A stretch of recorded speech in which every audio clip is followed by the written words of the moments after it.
In my youth thou wert frolic, fantastic and wild. Every day, professional musicians like these rehearse and perform music. Most of it is by composers of the past. When the sad tales of love were the theme of art. Today, they're rehearsing a song by Joseph Haydn, one of the great high art composers of the classical period. For my heart was crushed with longing, what had been could never. These musicians are rehearsing a song which can hardly be called high art. It's a popular song by Annie Fortescue Harrison, a leading ballad composer of the 19th century.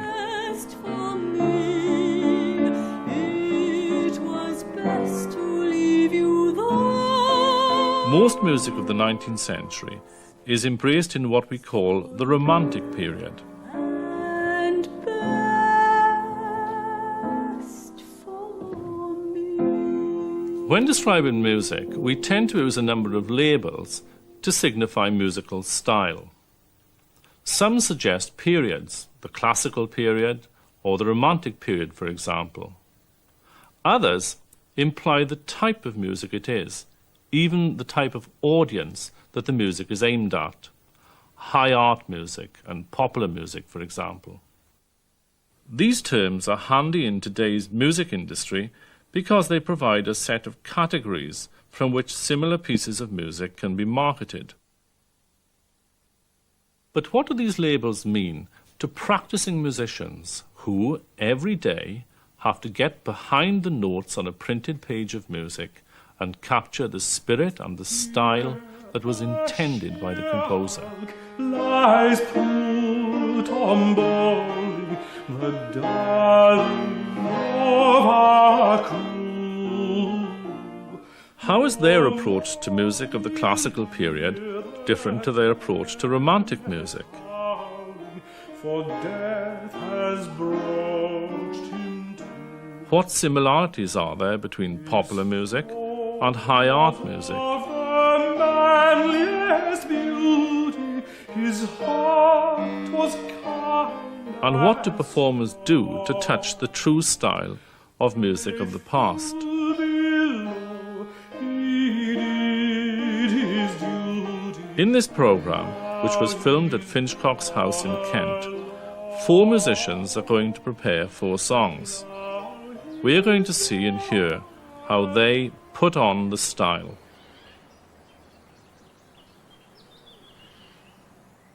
We've come to Finchcock's because it has an important collection of historic keyboard instruments. The tenor John Potter is accompanied by David Rowland on a piano made in the late 18th century.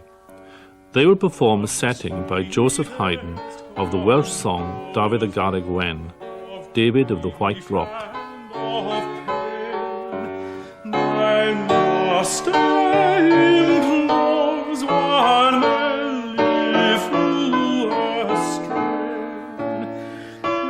Pressed with old age and by sickness worn low, oh, soothe his darling with the soft notes of woe.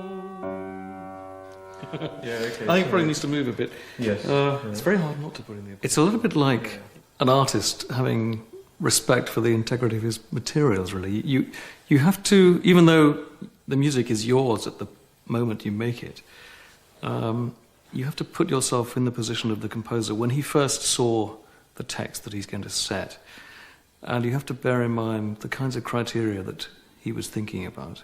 In the case of 18th century music, there is a particular formal structure and feel to the music that is quite different from even late Baroque music and the early Romantic music that followed it.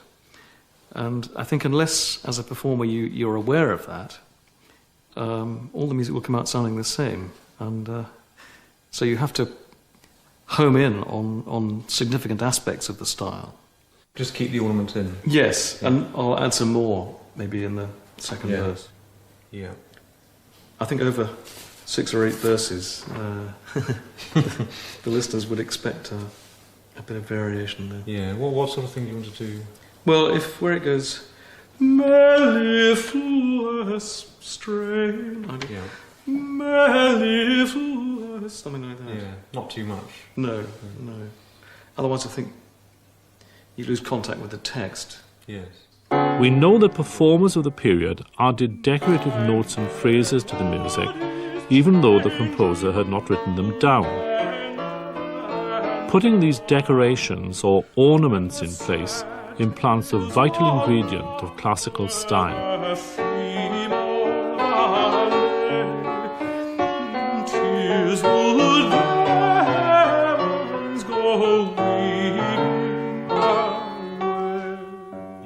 It's up to the singer to choose the tempo, even the key he sings it in.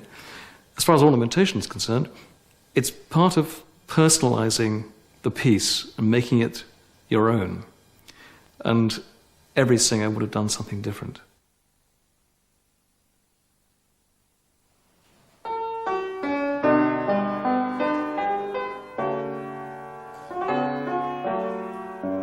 Come, sweetest composer of grief and of pain, my master implores one mellifluous strain, depressed with old age and by sickness worn low.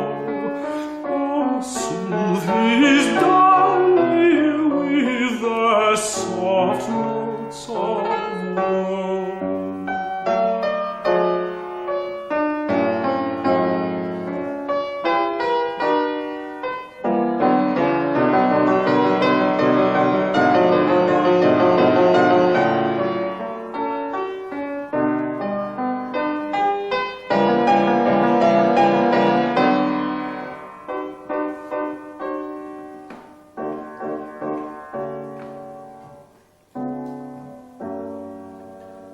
In my youth thou wert frolic, fantastic and wild.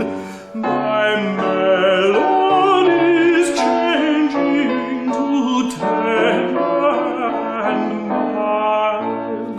When the sad tales of love were the theme of our lay, in tears would the heroes go weeping away.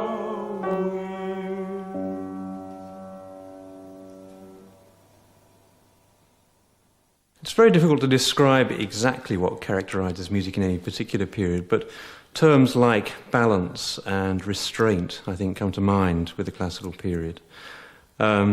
It's not an inexpressive style. Composers of the period thought that they were being expressive, and indeed they were, but they tended to avoid the extravagances that occurred later in the 19th century.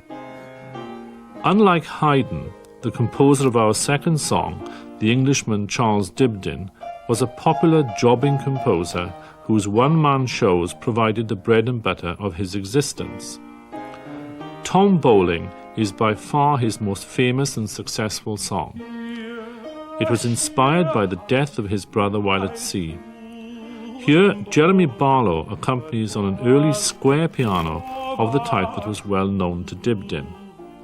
No more he'll hear the tempest howling, for death has broached him to. The reason it is classical music is because it has a certain formal structure. And if you overexpressive within that fairly simple formal structure, you risk destroying the whole framework. So you can't be overexpressive, or it sounds as though you're taking the mickey out of the music. Yet shall poor Tom find pleasure pleasant way. Though this song was aimed at a more popular market than was Haydn's, it shares features that are typical of the classical style. I'll give to call life's crew. The sound of the pianos is small and light, and it plays a very discreet part, just adding support to the singer.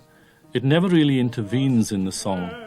Who kings and tars dispatches, in vain Tom's life has doffed. For though he's The form or structure is evenly balanced. Phrases answer each other predictably and in equal proportion. born aloft, his soul is gone aloft. And the expression is restrained and measured. There are no sudden surprises.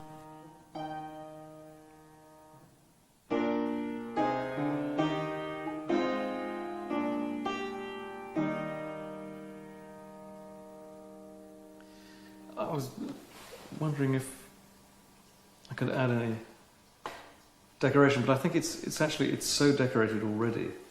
Yes, also I think with the sort of a simple hymn-like, Yes. they probably wouldn't have done Yeah. that much to it. I think he's added just as much as they wanted. The text, particularly the more obscure words like kings and tars, Yes. dispatches, and Yes, I think Tom's life has doffed. I think the listener need Need- the best possible opportunity to understand that rather than be distracted by. I think so. Yes. The training of singers didn't consist of learning how to breathe and how to make a beautiful sound, which is basically what a modern singer is taught. They were taught how to be agile and get round the notes and put across a text. So it is that's another reason why you have to respect the period. Otherwise the music just won't sound as though it means anything.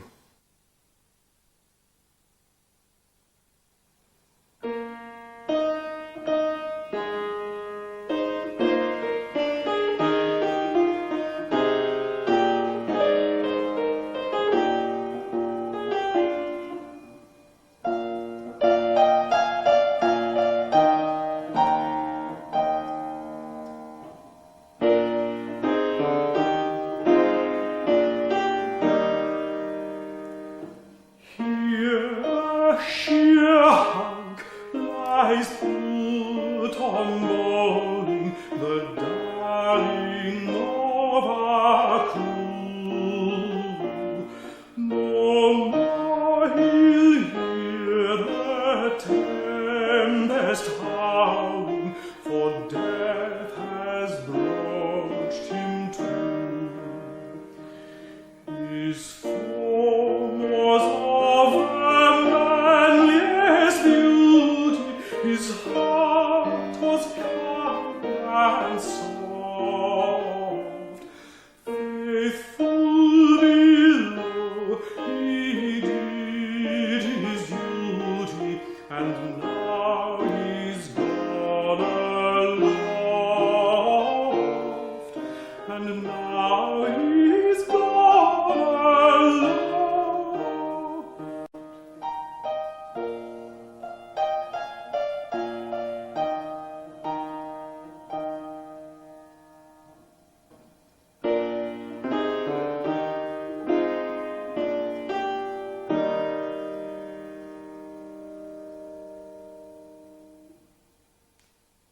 This is very light music.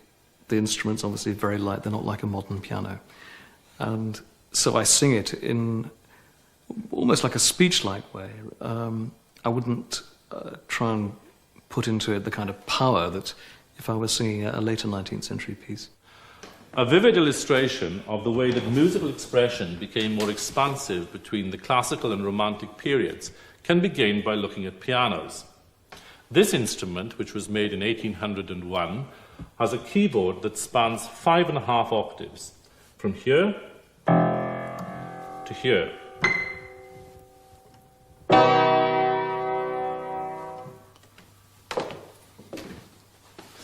But this instrument, which was built just 25 years later, is bigger and altogether more powerful. And the keyboard spans 6.5 octaves. Literally, 19th century composers had more notes at their disposal. They could write both higher and lower. Just a bit of time. Actually, quite a bit of time there. Yes, That's okay. that's Yeah, sort I'm of actually moment. finding it quite hard to hear you because the piano is such a big sound. Okay. It's The really next song was written by one of the greatest of all Romantic composers, Robert Schumann. Frühlingsnacht is very short, but in it the composer tries to capture the heady essence of a spring night. The soprano is Evelyn Tubb, and here David Rowland plays a grand piano of the type owned by the composer. durch die Lüfte hört ich Klang der Vögel ziehen. Das bedeutet Frühlingsdüfte. Und dann fängt's schon. The sound world of the Romantic period is more openly sensuous, expansive and dramatic. Ist mir's dunkel, es könnte nicht so The performers seek to capture the nuances of expression. Can we go against each other? That's One of the very- keys is to understand the relationship between the piano part and the singer's part. special. And am I obliterating you at that point because there's such a big piano part? I don't No, play too I loudly, don't but feel obliterated Yeah. there. The balance, I think, on the whole, is good. I think at the beginning we got to watch it a bit. Yeah. And in a way we can build that into the drama of the Yeah. piece. If we could start a bit more Yeah. and then treat it like an incredible crescendo up to that point, we might get a slightly more closer to the inich, the feeling of it. you Yeah. know. Yeah. Do you want to? Should we try that? I don't know how.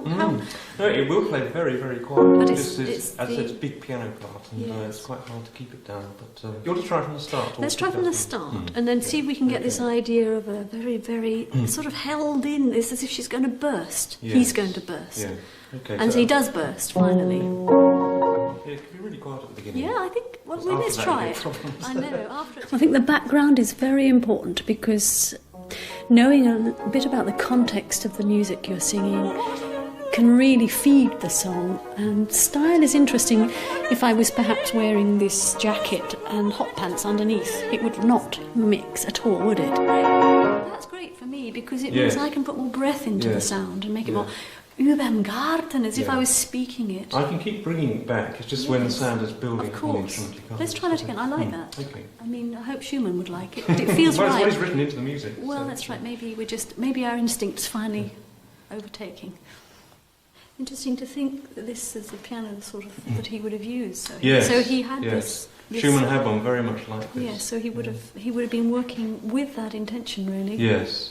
I think he was really revelling in the sound of the instrument too, because the piano part is completely independent of your Absolutely. I mean, you could actually just play a beginning of that without me part. completely. Yes. And it would Oh, make yes. a It piano does solo, very wouldn't nicely it? on its own.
Romanticism somehow has a sort of heart-on-sleeve feel about it, I think. It's overtly expressive. That's one thing. I think I would also say that Romantics were trying to go for big effects very often. Very often that meant quite loud effects. The romantic orchestra, for example, is often very large compared with the classical orchestra. And then there's also the sort of very homely quality of Romanticism too. They often go in for very short pieces, like the Schumann song, actually. It's a very short song, and it tries to encapsulate in that small time something very important, something very expressive. The range of expressive sounds of the piano was exploited by the Romantics.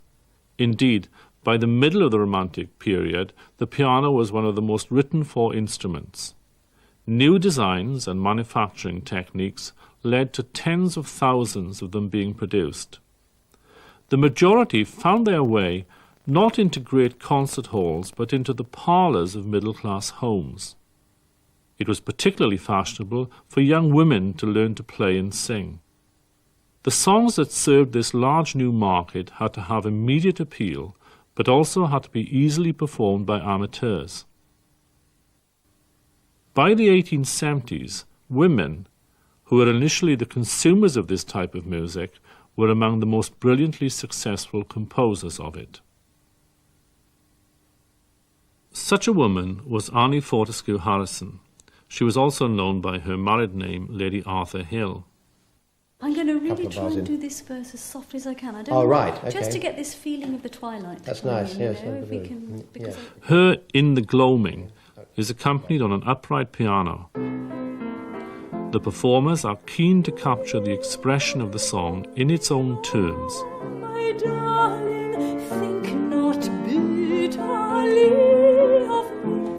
The structure of the song is so folk melody. It's a sort of tune that you'd go away whistling. Oh, it is, And yes. it has some wonderful naivety to it, simplicity. Yes, it's very effective. But the sentimental value is... And you were just mentioning about that the word sentiment has been sort of... Yes, well, I mean, used like sentiment is all right, that means feeling, but sentimental has become a word we tend to use to apply to Victorian in a kind songs of of this yucky way, isn't yes, it? but in fact, this has genuine sentiment. It really does. It opens the heart, and I think that's probably what we...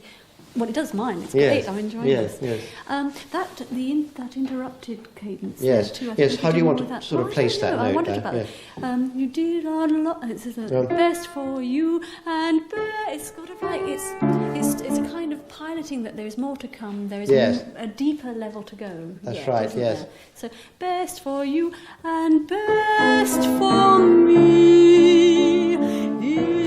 So that's what I said. Is we Yes. actually broaden it even more. Yes. Now, the second verse, you sounded so beautifully piano on there. That wasn't a strain for you, was it? No. Do you feel I'm a bit too loud generally? No. No. Right, I mean, the character of the song is so intimate. Yes, isn't it is. And Yes. it's so sort But if you of, feel I should be generally playing a bit softer, no, I do. I think you just Yes. go with the phrases. Yeah. It's lovely, isn't it? Because you've got the melody line all the way through. Almost so if I all the ever way, have yes, to yeah. struggle for a note, Yeah. Apart from that exposed 2 bars there, yes, just the lights are that dim and low. just leaves it there. Yes. Actually, that's probably when you need it most. Should we just try it again and see if there's anything else? Well, from the comes- top. From see the if top. anything Yes. else comes forward. Yes, that'd be good. Yes. What we may see as mere sentimentality was, in Annie Fortescue Harrison's sound world, genuine romantic sentiment. In the gloaming, oh my darling, when the lights are dim and low, and the quiet shadows falling softly come and softly go, when the winds are sobbing faintly with a gentle unknown woe, will you think of me and love me as you did once long ago? It's a brilliant setting of it, isn't it? I was just thinking as I was singing it, I could almost speak it. Yeah. in Yes. that rhythm. Yes. The words. You it could is- almost play you play the accompaniment, and I could almost speak the poem. But in Just just beginning. there, just in the gloaming, oh my darling, when the lights are dim and low. It's as if if somebody couldn't sing, they could still get a lot of pleasure Yes, from that's right, just yes. singing it, speaking it and making the sound that you make the music and I did the poetry. Yes. Which is lovely. I could see that happening. with one of these gentlemen with a big voice and That's right. speaking Yes. it, Yes. puffing away at a cigar.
Though it is wrong to periodize too strictly, style is identifiable in music. We all know it's there. We can hear it, we can feel it, we can identify its ingredients.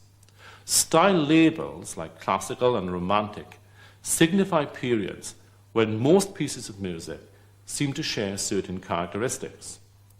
Those characteristics go to make up what many musicians call the sound world of the period.